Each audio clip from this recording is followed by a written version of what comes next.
Olá, uma satisfação estar aqui novamente para desenvolvermos o 13º episódio da série Economia em Tempos de Coronavírus, na sua terceira temporada.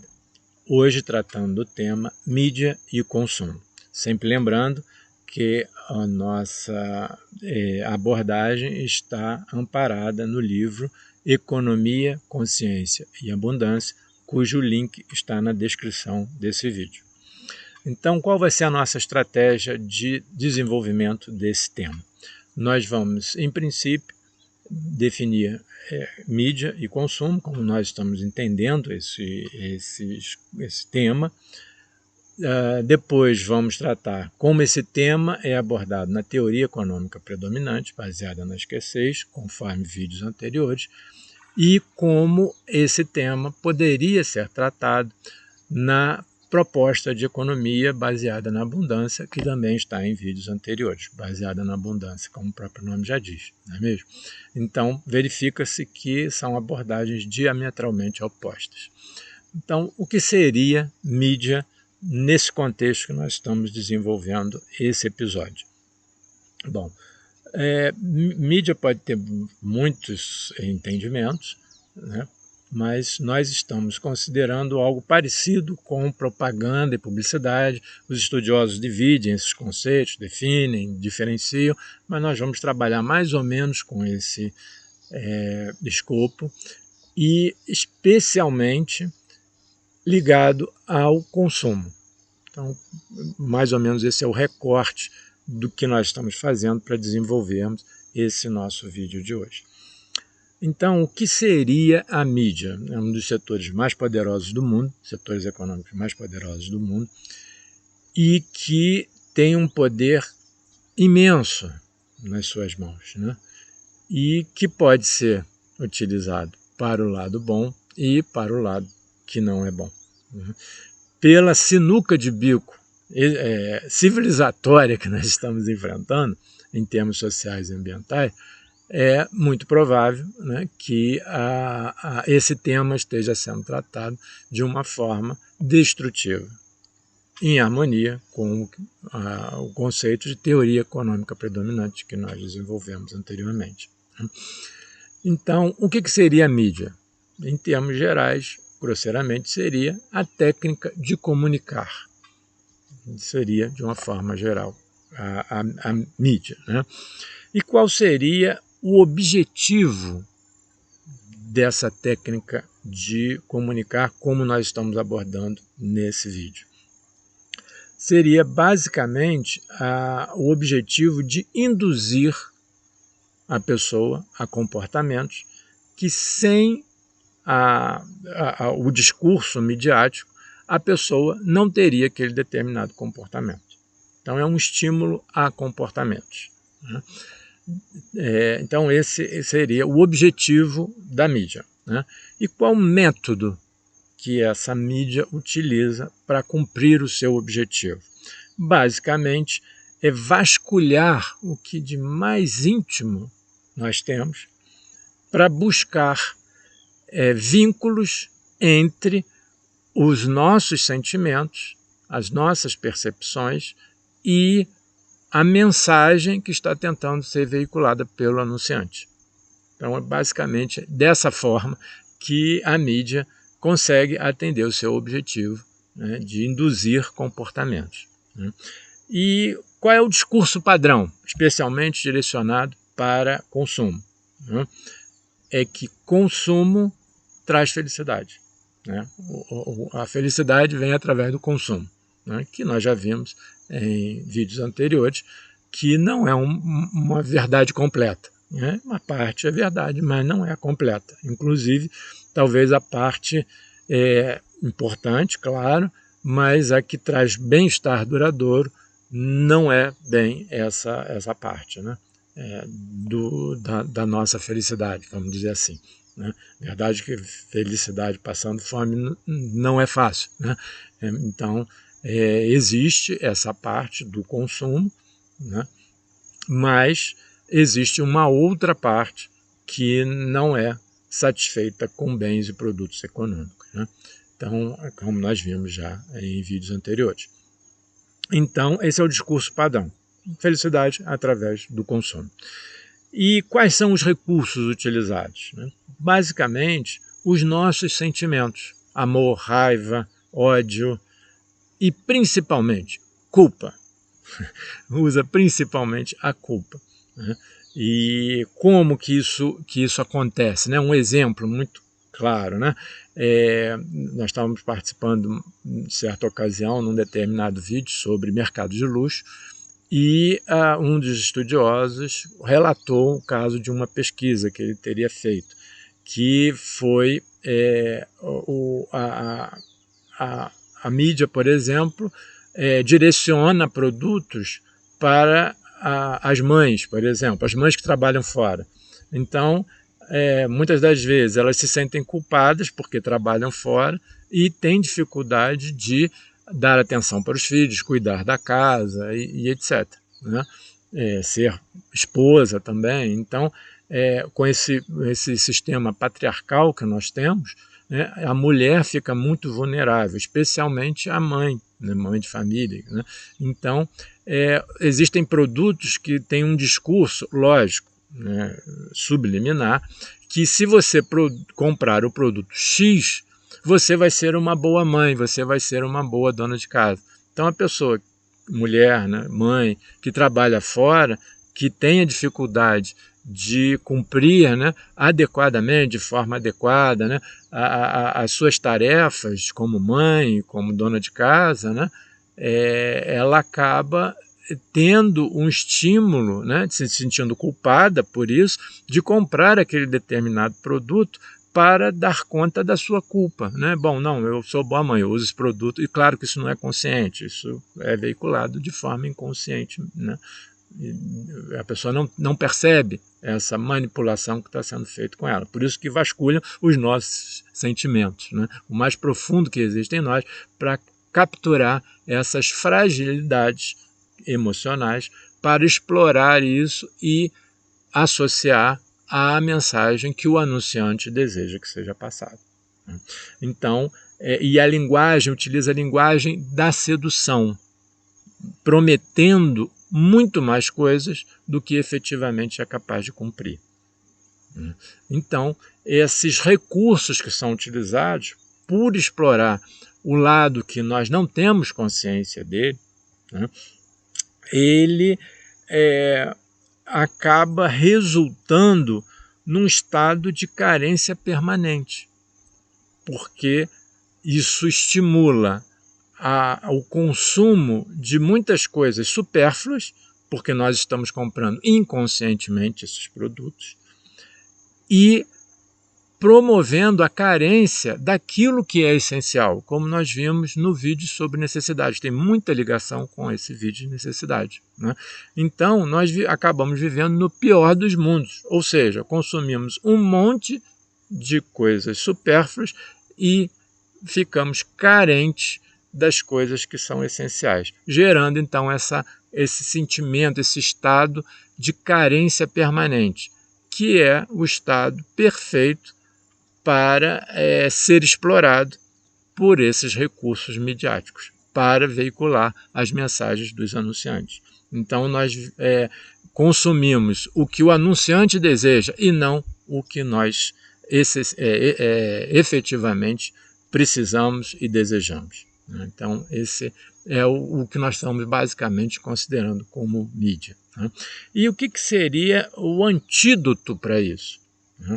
É o autoconhecimento, que aí, tendo uma ideia interessante a respeito de quem nós somos, um conhecimento a respeito do que nós somos, nós temos mais facilidade de não nos fragilizarmos e, com isso, sermos massa de manobra dos anunciantes. Então, é basicamente esse o receituário, a indicação da economia baseada na abundância, no nosso trabalho, para ser o antídoto para essa exploração inconsciente das nossas fragilidades, para produzir consumo de produtos que, se não fosse aquele estímulo midiático, nós não consumiríamos. Então, isso é muito importante para o nosso bem-estar, né? Então, o que seria consumo? Então, definido o que é mídia, o que nós vamos considerar como consumo, né? Bom, o consumo é o ato de adquirir bens e serviços para satisfazer as nossas necessidades. Por isso, ligação direta com o nosso vídeo sobre necessidade. E retomando aquilo que nós falamos lá, o consumo ele tem basicamente duas funções, né? Uma, a satisfação das nossas necessidades. E aí nós temos dois aspectos, né?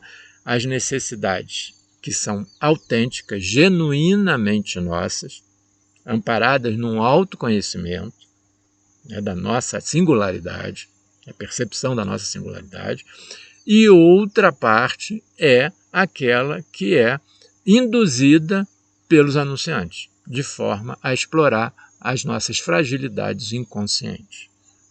Então, temos aí duas possibilidades nessa função, numa dessas funções do consumo que nós estamos tratando aqui, que é o consumo das nossas, satisfação das nossas necessidades e desejos, né? E a segunda função do consumo é a comunicação social. Pode não estar muito evidente isso, né? Mas nós expressamos coisas ao consumirmos certos bens e serviços. Se a gente sai numa Ferrari, ela vai dizer coisas a nosso respeito, né? Se nós formos usar uma roupa de grife, vai dizer coisas a nosso respeito, né?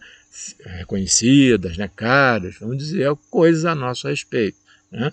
Se nós formos com roupas mais despojadas para uma determinada cerimônia, isso vai dizer coisas a nosso respeito, né? Então, o que nós usamos, consumimos, isso diz coisas a nosso respeito, né? E, mais uma vez, nós temos duas possibilidades. Uma, dizer quem nós realmente somos. Então, nós temos autoconhecimento, temos uma percepção qual é a nossa singularidade e vamos consumir coisas que expressam essa singularidade com autenticidade.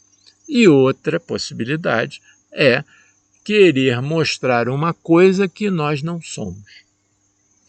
Então, pessoas que se endividam toda com cartão de crédito, com cheque especial, etc., para ter coisas para mostrar para os outros que ele é uma coisa quando ele não é aquilo. Então, são mais uma forma de comunicação que pode ser autêntica ou não, certo? Então, isso basicamente é que seria o nosso escopo, né?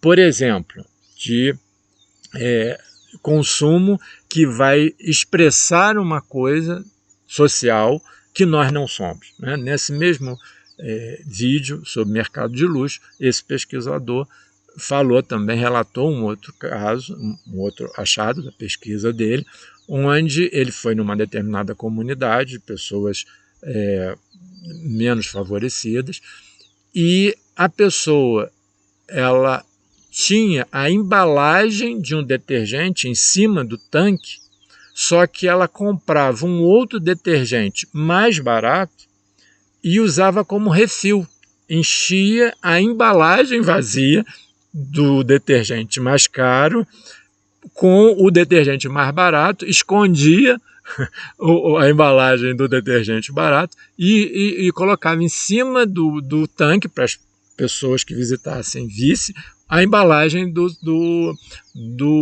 detergente mais caro. Para quê? Para dizer, eu tenho condições de comprar esse produto. E, às vezes, você não tem. Então, mostrando aí uma competitividade, né? Assim, sentimentos bem negativos e, principalmente, comunicando uma coisa que você não é. Você não compra aquele detergente caro. Né? Então, você está fazendo uma comunicação de uma pessoa que você não é. Né? Então, esse é um exemplo típico de um consumo para uma comunicação social que não é autêntica, que não é amparada na sua singularidade. Você está querendo parecer ser uma coisa que você não é. Então, são essas as características principais do conceito de consumo que nós estamos utilizando no nosso vídeo de hoje, certo? Então, agora, como que a teoria econômica predominante, baseada na escassez, lida com esses conceitos, mídia e consumo, né? Bom,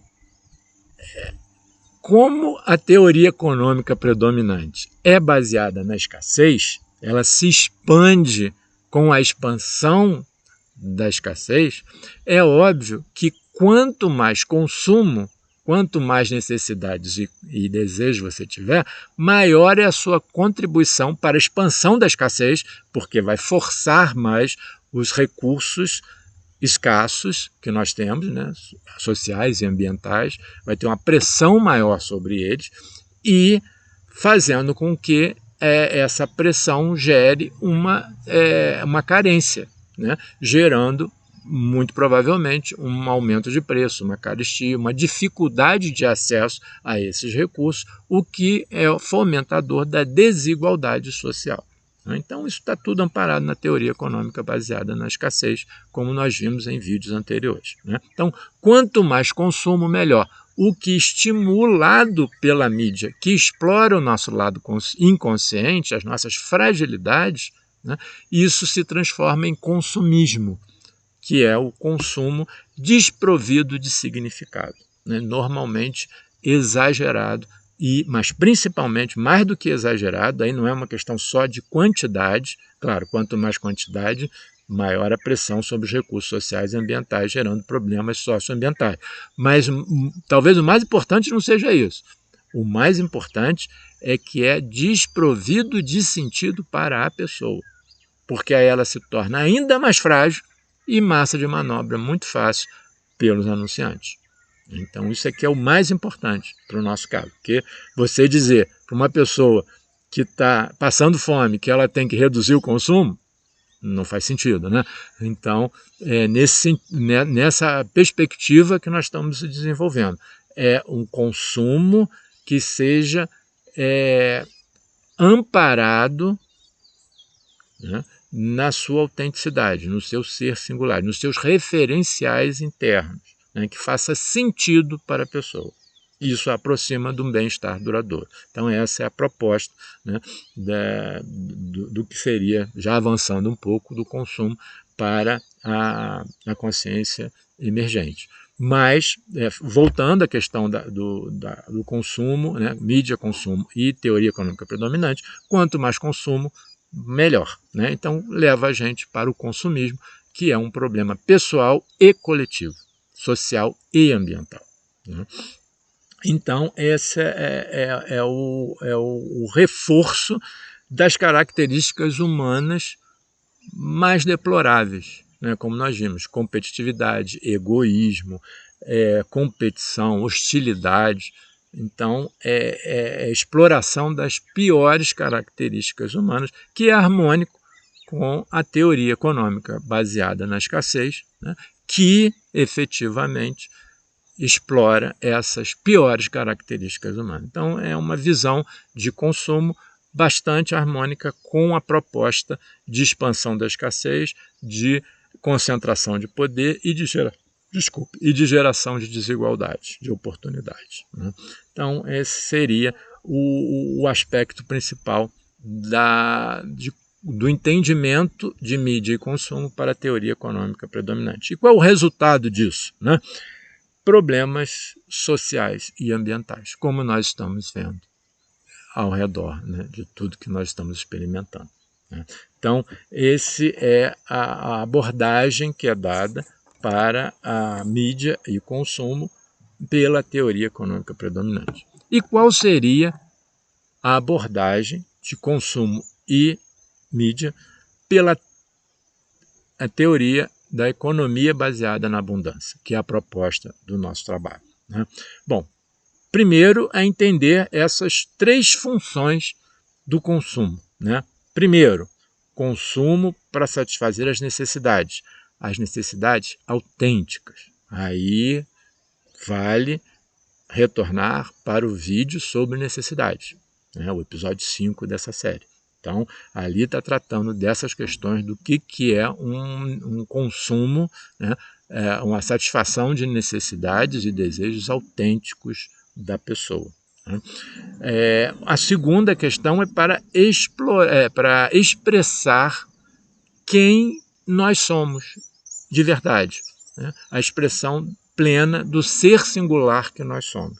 Então, consumimos aquilo que diz quem nós somos autenticamente e não uma fachada que não corresponde ao que nós somos, falamos, sentimos, ouvimos, pensamos e agimos, principalmente agimos. Né? Então, basicamente, é essa outra característica importante. E uma terceira, também de suma importância, que a gente precisa exercitar, que é o estímulo para empreendimentos socioambientalmente responsáveis. Né?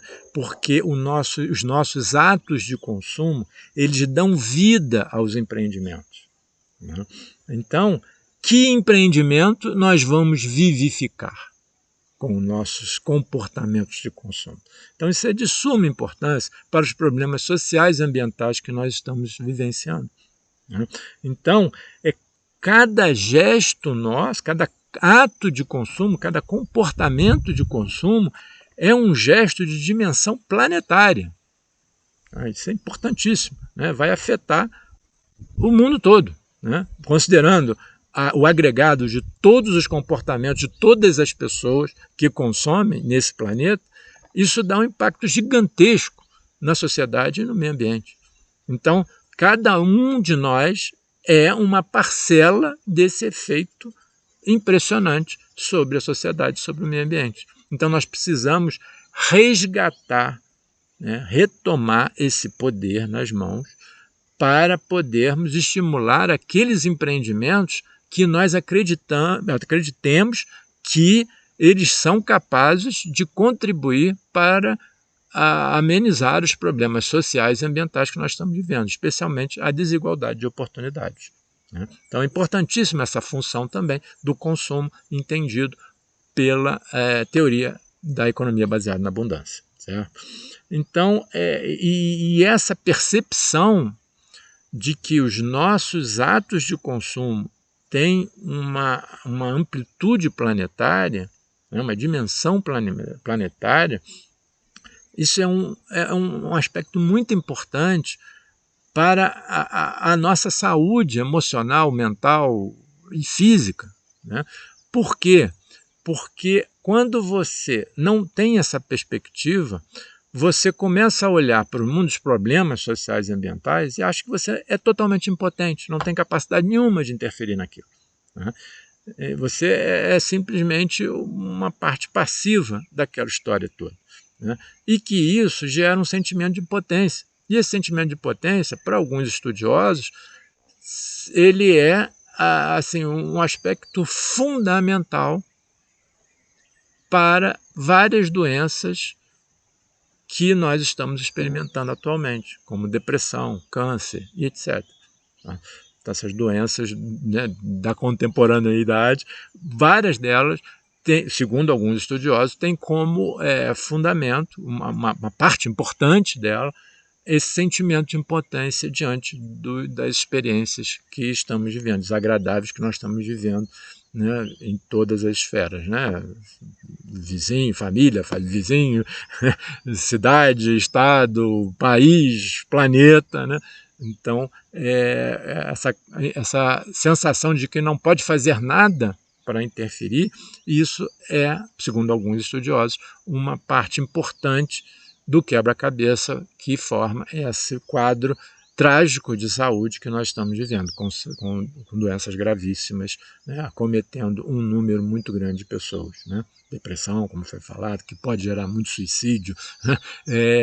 De câncer, Alzheimer e várias outras doenças que nós estamos verificando atualmente, né? Que é uma doença dos tempos atuais. Né? Então, essa capacidade de usar o ato de consumo como um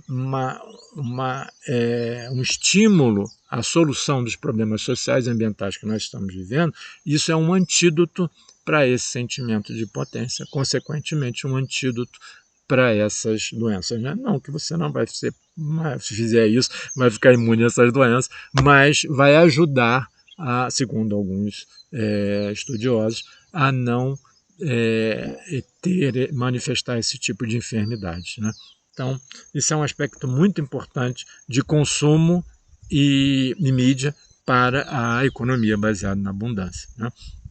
Então, é muito importante a gente também definir que tipo de consumo, né, seria interessante para a economia, a consciência emergente. Né? Como nós vimos, para a economia da teoria econômica predominante, o ideal é o consumo inconsciente. Aquele que você não tem, vai fazendo por impulso e amparado em estímulos midiáticos que exploram as suas fragilidades. Então, esse é o consumo inconsciente. Né? Mas esse não é, obviamente, o tipo de consumo adequado para a consciência emergente, né? E até o título do nosso livro, né? Economia, Consciência e Abundância. Então, o consumo inconsciente não é compatível, não é harmônico com essa proposta. Né? Então, quais seriam as possibilidades? Né? Na literatura tem várias possibilidades, vários conceitos, e nós selecionamos 3 que nós consideramos bastante interessantes, né? Que é o consumo para o bem viver, né? Quer dizer, você se conhecer, ter práticas regulares de autoconhecimento para você identificar o seu ser singular e, com base nas referências internas dessa definição, você estabelecer os padrões de comportamento em relação ao consumo. Então você vai ter um consumo satisfação das suas necessidades e desejos autênticos. Né? Então, essa é a primeira visão interessante para um consumo para a economia, para a consciência emergente, né, e para a economia baseada na abundância. Outro aspecto importante é o consumo crítico, né, ou seja, aquilo que nós estamos falando sobre a dimensão planetária dos atos de consumo. Você verificar toda uma cadeia, né, de produção para verificar desde o início da formação da matéria-prima, né, usada naqueles produtos, até o ato de consumir propriamente dito, que diz muito a seu respeito, como nós vimos, e o que acontece depois, né, os descartes de embalagens, né, as consequências no seu corpo físico e uma série de coisas. Então, é verificar toda essa cadeia, né, associada ao produto que você está consumindo. Isso é fácil? Não é fácil. Não é fácil. Depois nós vamos falar um pouco sobre isso. Mas essa é a proposta do consumo crítico. Então, se tem um determinado produto que é produzido por uma entidade, uma empresa, vamos dizer, que explora mão de obra escrava, eu não vou comprar o produto dessa empresa, porque ela explora mão de obra escrava, porque ela destrói o meio ambiente. Então, eu vou ter um consumo crítico. Eu vou verificar, repetindo, né, a cadeia de produção daquele produto, não só a empresa, mas toda a cadeia que ela se relaciona, para identificar se aquele produto está dentro dos meus critérios de adequação socioambiental, de responsabilidade socioambiental. Né? Assim, nós atuamos de forma a agir de forma planetária, né? Exploramos essa dimensão planetária do nosso ato de consumir. Né? E é importante isso de ver a cadeia, porque, por exemplo, algumas pessoas, alguns ambientalistas, inclusive, há algum tempo atrás, principalmente antes do incidente que ocorreu em Fukushima, né, o desastre nuclear que aconteceu em Fukushima, estava defendendo a energia nuclear como uma energia limpa. Né? Então, se você entender, observar só a geração ali da energia, você pode até chegar a essa conclusão.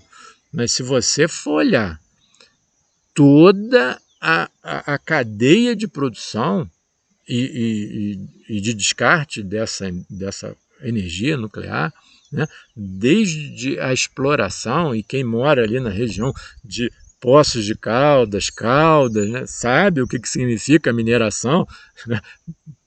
Para elementos da energia nuclear, né? O pessoal dali sabe. Procurem saber sobre o que acontece lá na exploração desativada de urânio, né? Agora, problemaço na Bahia, que saíram de Poços de Caldas e foram para uma cidade lá na Bahia, que eu não me recordo agora o nome. Então, todos os problemas, desde a desativação até a operação normal da exploração, da extração dos minérios para a energia nuclear, né? E principalmente o descarte, porque, segundo informações, isso é muito difícil de dimensionar a verdade, porque nós não vivemos tanto, a humanidade não viveu tanto tempo para saber, né? Se é isso mesmo, e a energia nuclear ela é conhecida há muito pouco tempo, né? Mas alguns estudiosos dizem que os resíduos nucleares podem permanecer tóxicos por mais de 500 mil anos.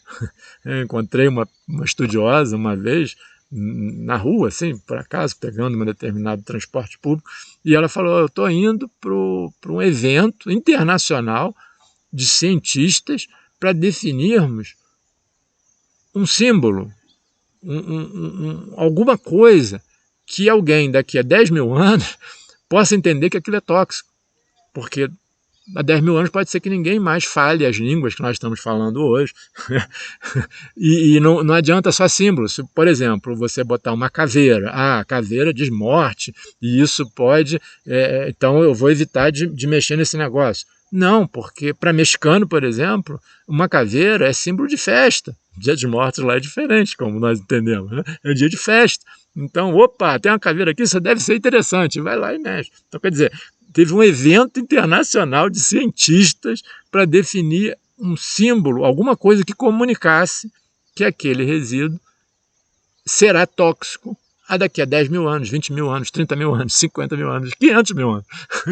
Então, quer dizer, então se você olha a cadeia do produto, né? Nós estamos falando de energia elétrica, a coisa que nós usamos tranquilamente, né? Então, se você olhar a cadeia, você vai ver que esse é uma forma de geração de energia imoral. Acho que nós não temos direito de explorar esse tipo de fonte de energia com essa incapacidade de lidar com os resíduos da geração da energia. Então, considerando toda a cadeia, não dá para dizer que a energia nuclear é limpa, muito menos a mais limpa. Muito menos a mais limpa. Então, é isso que nós precisamos introduzir para praticarmos o consumo crítico, né?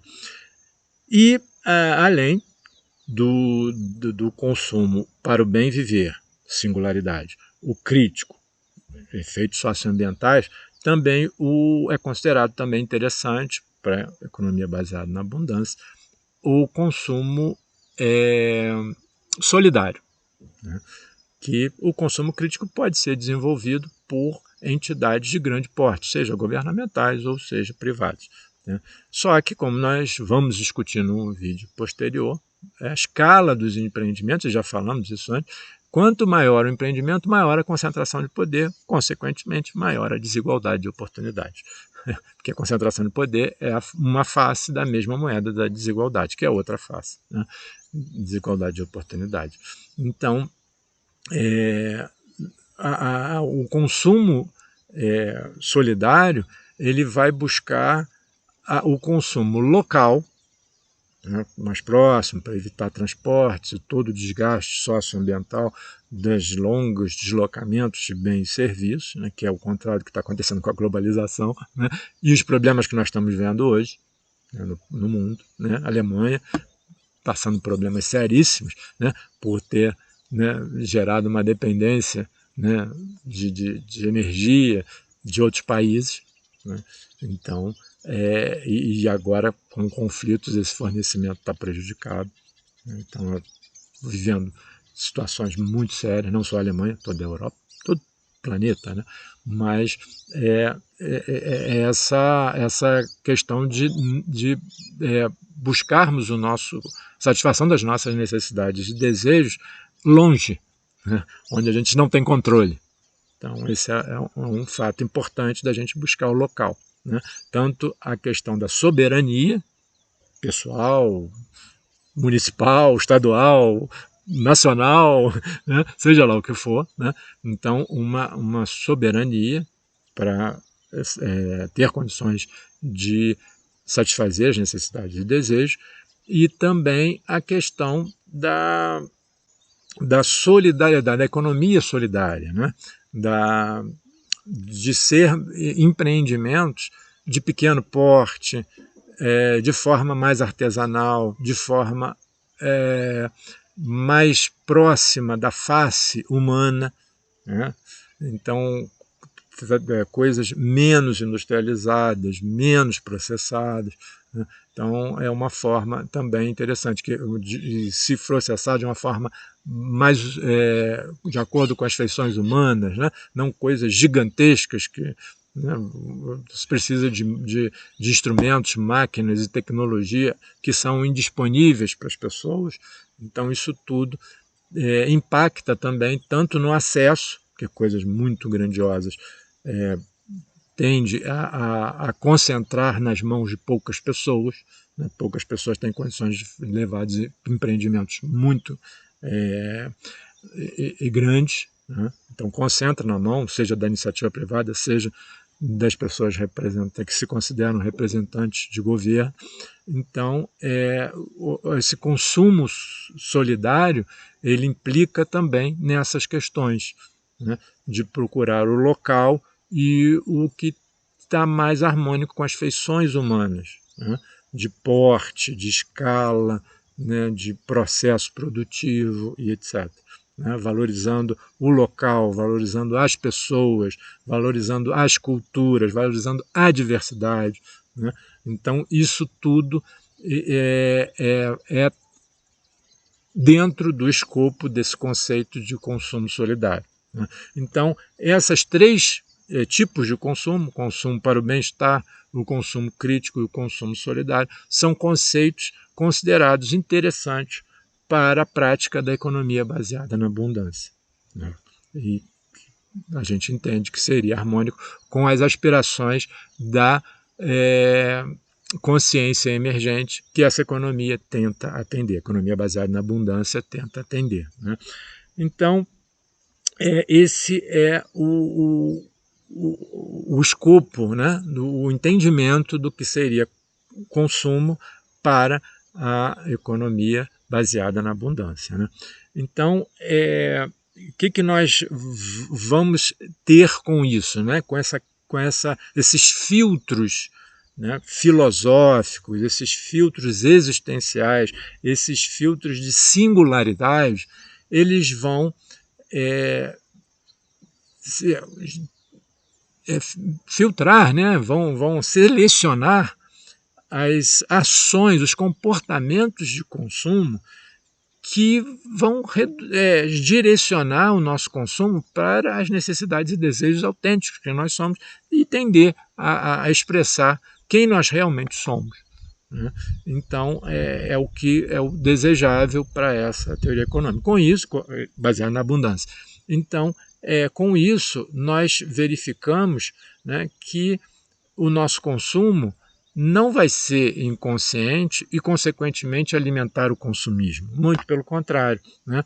Tende a reduzir o consumo das coisas supérfluas, não é reduzir o consumo de uma forma geral. Se você tem carência, se você está passando privação, você não pode reduzir. Agora, você pode ajustar o seu consumo.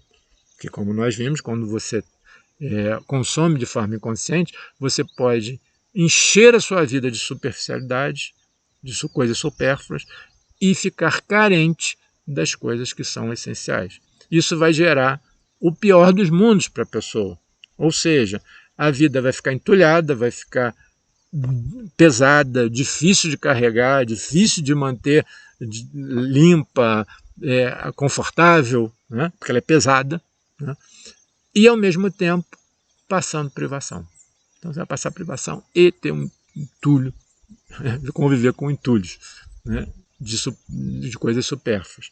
Então, essa orientação ela tende a ajustar o seu consumo para as suas necessidades autênticas, né? E uma proteção para as influências, induções da mídia, né? Então, esse tende a diminuir as necessidades, porque hoje nós temos muitas pessoas passando fome, com certeza, mas também temos muito desperdício, né? Muitas coisas jogadas fora, muitas coisas compradas que não são harmônicas com o nosso ser singular, que pouco tempo depois vão para o lixo, né? Aquele filme, né? Aquele vídeo, História das Coisas, né? Fala disso, né? Só 1% do que é comercializado, né, pelo consumo, para o consumo, continua em uso depois de 6 meses. 99% em 6 meses vai para o lixo, segundo o vídeo, né? Não sei se isso é verdade para todo o planeta, deve ser para alguns, né, territórios específicos, né, que têm maior poder de consumo e que praticam o consumo inconsciente, né? Mas, de qualquer forma, esses 3 formas de consumo, bem viver, crítico e solidário, eles vão orientar para um consumo autêntico, né, para a satisfação das necessidades e desejos autênticos da pessoa, efetivamente, né, para expressar aquilo que realmente ela é. Então, com isso, existe uma expectativa, né, uma possibilidade bastante significativa de que o consumo de recursos sociais e ambientais seja reduzido, né? Aí alguém pode falar, mas isso vai gerar desemprego. Aí recorrer ao vídeo anterior, que fala sobre trabalho, ócio criativo e obra-prima, onde nós vamos ver que reduzir consumo pode ser uma coisa muito interessante, porque pode reduzir a nossa carga vinculada ao trabalho, né? Então, tem uma conexão grande com o vídeo anterior, né? E outra coisa fundamental, quer dizer, orientar a gente para o que a gente realmente precisa, desculpe, e outra coisa muito importante mesmo, que é a questão do consumo crítico, principalmente, né? Todos eles, mas principalmente o crítico, ele exige tempo, exige atenção, que é, como nós vimos em vídeos anteriores, o recurso mais importante que nós temos, né? A nossa vida depende de onde nós destinamos a nossa atenção, né? Como nós vimos em vídeos anteriores. Então, consumir, considerando a cadeia produtiva, descarte, etc., né? Verificar a história de quem produz, tudo isso, ele exige tempo. E, como nós vimos no vídeo anterior de trabalho, as pessoas que trabalham estão sem tempo, porque estão se dedicando exageradamente ao trabalho, e sobrando pouco tempo para as outras funções, relacionamento, atividade física, alimentação adequada, etc., etc., e também para o consumo crítico, né, para escolher aquelas entidades que produzem os produtos que satisfazem as nossas necessidades, que sejam responsáveis socioambientalmente falando. Certo? Então, nós precisamos assistir novamente o vídeo anterior para lembrarmos que a gente tem que equacionar bem o tempo que nós dedicamos para as áreas de experiência da vida. Muitas das vezes nós estamos dedicando um esforço muito significativo, muito exagerado, né, para o trabalho e está faltando para essas outras áreas da vida. E essa é fundamental para nós contribuirmos para a solução dos problemas sociais e ambientais que nós estamos falando. E aquela contribuição que nós vimos para a nossa saúde pessoal, né? Uma coisa está relacionada com a outra, né? Então, é muito importante isso. Nós precisamos inserir essa área de experiência da vida, que é o consumo crítico, no nosso cotidiano, na nossa rotina, né? Mas isso é muito difícil. No início, principalmente, isso é bastante complicado. Mas quando a gente entra no processo, a gente começa a perceber que isso gera aquele antídoto para uma série de doenças que estão amparadas, né, no sentimento de impotência. Isso já traz um fortalecimento para a pessoa.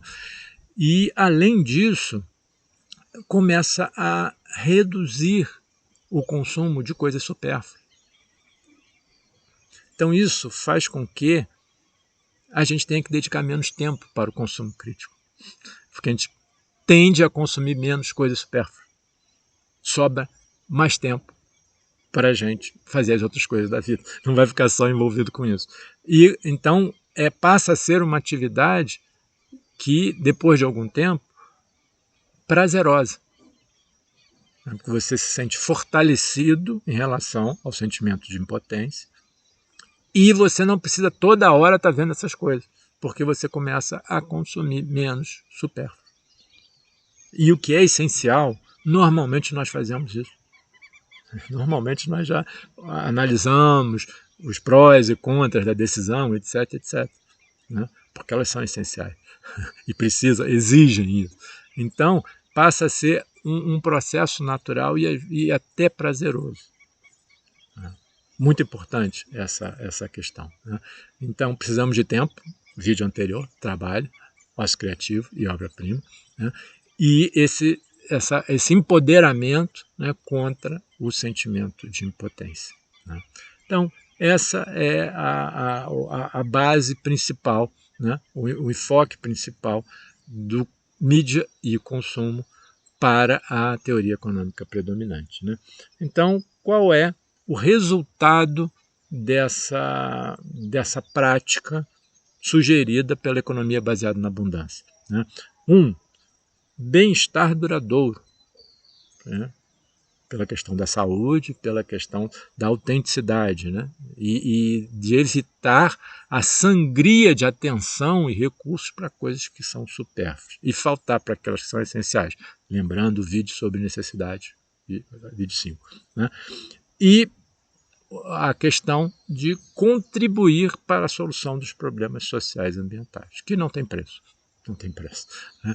Então, é isso que nós sugerimos na nossa abordagem para o tema mídia e consumo e que está harmônica com a proposta de economia baseada na abundância que está no nosso livro Economia, Consciência e Abundância. Bom, esperamos que tenha sido um vídeo interessante, que tenha trazido material relevante para a reflexão e que nós possamos refinar cada vez mais os nossos comportamentos em relação ao consumo, para que nós sejamos mais autênticos, comuniquemos quem de verdade nós somos para as outras pessoas e, de quebra, que não é para pouca coisa, né, sermos agentes de regeneração da teia da vida, né, ao invés de, como nos orienta a teoria econômica predominante, sermos agentes de destruição das relações sociais no meio ambiente. Então, vamos fazer o nosso pacto individual para sermos regeneradores da teia da vida. Muito obrigado, boas reflexões, até o próximo vídeo.